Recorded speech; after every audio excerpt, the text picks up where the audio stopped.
Tony, who for you was the greatest English goalkeeper of all time? Well, goalkeepers, I think, hard-pressed not to say Gordon Banks. I go back to the save on Pelé, the header that went down, which is generally known as the best save ever made in a World Cup. You were training with him, right? Chuck. Thank God it's Friday. Yeah, this is a guy that was a winner in '66, but that save comes in '70, I believe, and that's the save, I believe, there. And the other one that comes to mind is Peter Shilton. But if I had to, and Peter Shilton for me because it's at the beginning of my playing career, but look at that he mustache. played over 1,000 matches.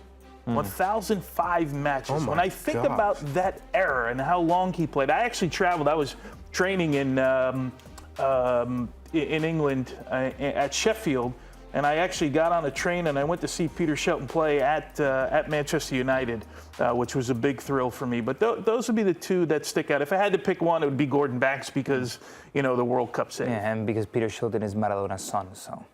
Oh, the hand of God, right? Oh, don't do that. And the one from half field. Don't do that. Okay, how about Italy? Who are your favorite Italian goalkeepers? Well, I mean, there can't be one in Italy. Like, you can't narrow it down to one. But for me, Dino Zoff. Dino Zoff is the reason why I played in goal.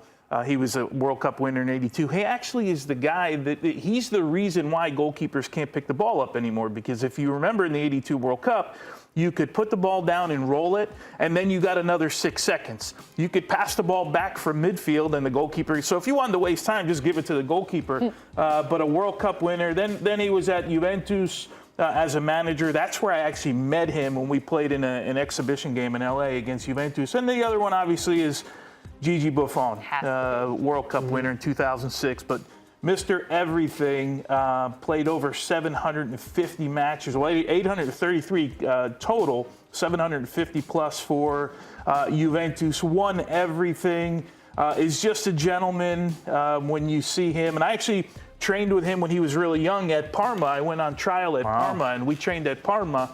He was the second goalkeeper at the time at Parma. But yeah, in Italy, those two that's it. The conversation kind of ends after that. Right.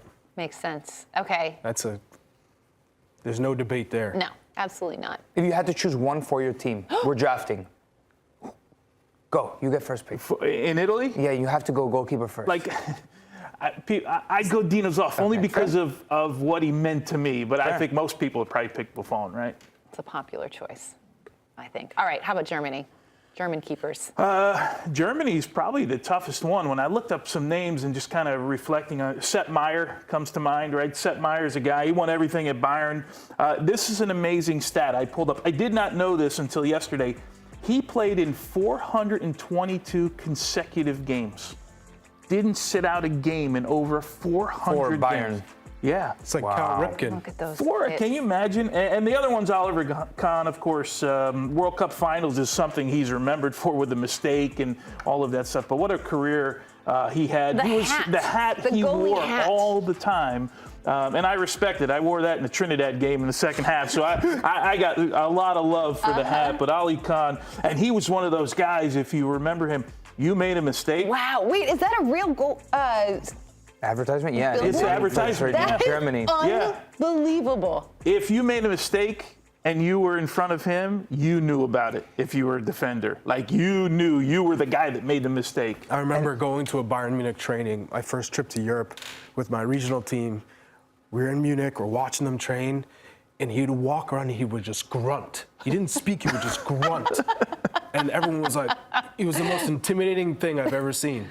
And everyone was kind of like walking around, and he was drilling, he was yelling at the goalkeeper coaches. I was like, oh, this guy's intense. He would like heavy touch, boom, he would smother you. He was so quick. He knew how to use his body. I obviously didn't get to enjoy him at an older age. I was so young, obviously, when I remember that 2002 World Cup, but I did get to enjoy Manuel Neuer, that revolutionized goalkeeping in keeper sweeper role. But not only that, his positioning is so great. You never see, like, not that you never see it, but often you'll see just Neuer just be in the right position, boom.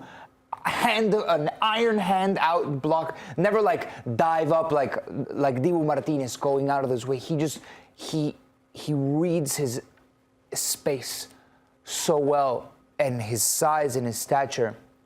And he back to Ali Khan really quick. He's the reason we weren't in the semifinals of the World Cup in 2002. I mean, he stood on his head. Germany beat us 1-0 that match. He was so good. He was so good that whole tournament. But that's how close. it wasn't Torsten Frings? A handball. Yeah, I feel that's the reason why you guys weren't. What a shame. All right, last up. Let's move it on to Spain. Yeah. Spanish goalkeepers. I think this one is easy, right, with Iker Casillas at the top. Took a Spanish side that had never won the Euros and had never won the World Cup, and all of a sudden they're running off multiple FIFA competitions. And then I went the other one. It may come as a surprise, but Victor Valdez for me. And the reason, if you remember what Barcelona and Pep Guardiola's side did for football in general and the way that they played, remember, Victor Valdez was the goalkeeper for that side. And if he was in that Champions League, remember, he stepped back and he did his knee, and then his career was basically over after that.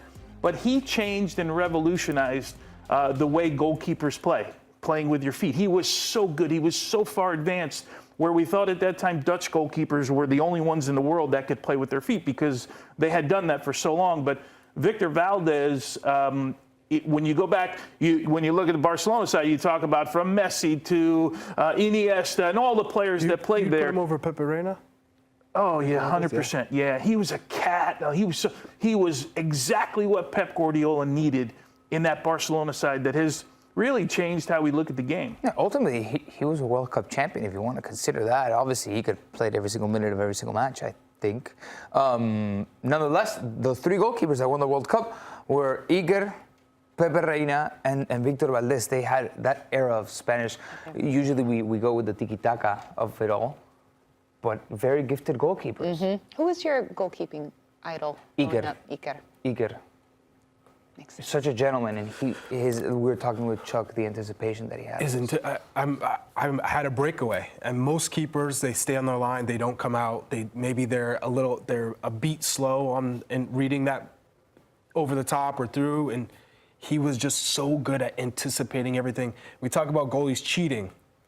He could cheat because he read the game so well. He's like, I've seen this scenario over 1,000,000 times, and he would take that leap before you took the step before the shot, and he would guess the right way. I was like, well, is it a guess if in a cheat if he's anticipating every single shot and he does it well? He was in your head, man.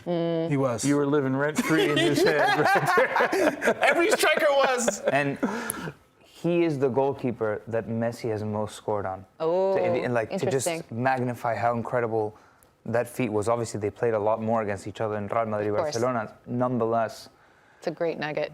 against, Nonetheless, in my eyes, I feel- one of the greatest goalkeepers, if nonetheless, not I the feel greatest that Messi goalkeeper. probably has that on everybody.